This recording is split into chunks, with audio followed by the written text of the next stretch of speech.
নমস্কার। আজ আমরা হাওড়া জেলার এক খুব চীনা জনপদ উলুবেরিয়ার গভীরে ডুব দেব।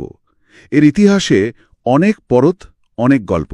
হ্যাঁ, প্রাচীন বাণিজ্যপথ থেকে স্বাধীনতা সংগ্রাম, আবার ধরুন শতাব্দী প্রাচীন মেলা থেকে আজকে শিল্প তালুক, মানে অনেক কিছু নিয়েই আজকের উলুবেরিয়া।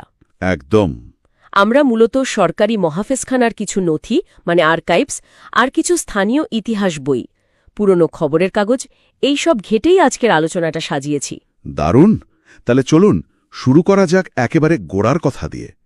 এই উলুবেরিয়ার নামটা, এটা এলো কি করে, আর এর প্রাচীন ইতিহাসটা ঠিক কেমন? দেখুন, নামের উৎস নিয়ে না একাধিক মত আছে। কেউ কেউ বলেন এখানে প্রচুর উলু ঘাস হতো, তাই এই নাম। ও আচ্ছা, উলুঘাস থেকে। হ্যাঁ, আবার আরেকটা মত হল স্থানীয় হাবর শব্দ, যার মানে অনেকটা জল কাদা ভর্তি নিচু এলাকা, সেখান থেকেও নামটা আসতে পারে। আসলে কোনটা যে সঠিক সেটা বলা বেশ মুশকিল।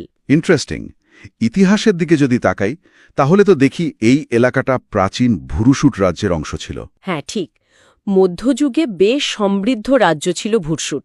আর বাণিজ্যের কথা যদি বলেন, পঞ্চদশ শতকের কবি বিপ্রদাস পিপলাইয়ের মঙ্গল কাব্যে বা ধরুন ষোড়শ শতকের ভেনিসীয় পর্যটক সিজার ফেদেরিকি ওন বর্ণনায় বাট্টোর নামে বেতর বন্দরের উল্লেখ আছে। তার মানে বাণিজ্য কেন্দ্র হিসেবে এর গুরুত্ব অনেক দিনের। নিঃসন্দেহে অনেক পুরনো। এমনকি এই ১৬৮৬-৮৭ সাল নাগাদ, মানে কলকাতা পত্তনেরও আগে, জব চার্নক এখানে মাস তিনেকের জন্য ছিলেন। তাই নাকি? জবজানক উলুবেরিয়ায়? হ্যাঁ, শোনা যায় তিনি নাকি এখানে একটা কুঠি বা দুর্গ বানানোর কথাও ভেবেছিলেন, যদিও শেষ পর্যন্ত স্থানীয়দের বিরোধিতা বা অন্য কোনো কারণে তিনি সুতানুটিতে চলে যান। এবার একটু আসি স্বাধীনতা সংগ্রামের পর্বে। হাওড়া জেলা তো এমনিতেই বিপ্লবীদের একটা বড় কেন্দ্র ছিল। উলুবেরিয়ার ভূমিকাটা ঠিক কেমন ছিল সেখানে? উলুবেরিয়াও এর সাক্ষী। একটা বড় ঘটনা হল ১৯৪০ সালের ৪ মে নেতাজি সুভাষচন্দ্র বসু এখানকার গরুহাটার মাঠে একটা বিশাল জনসভা করেন। প্রায় ৮,০০০ লোক হয়েছিল। ৮,০০০? হ্যাঁ, সে তো বিশাল ব্যাপার। হ্যাঁ, তবে এর সাথেই আর একটা জিনিসও জানতে হবে। কাছেই বাগনানে কিন্তু তাকে মানবেন্দ্র রায়ের অনুগামীদের থেকে গো ব্যাক ধ্বনিও শুনতে হয়েছিল।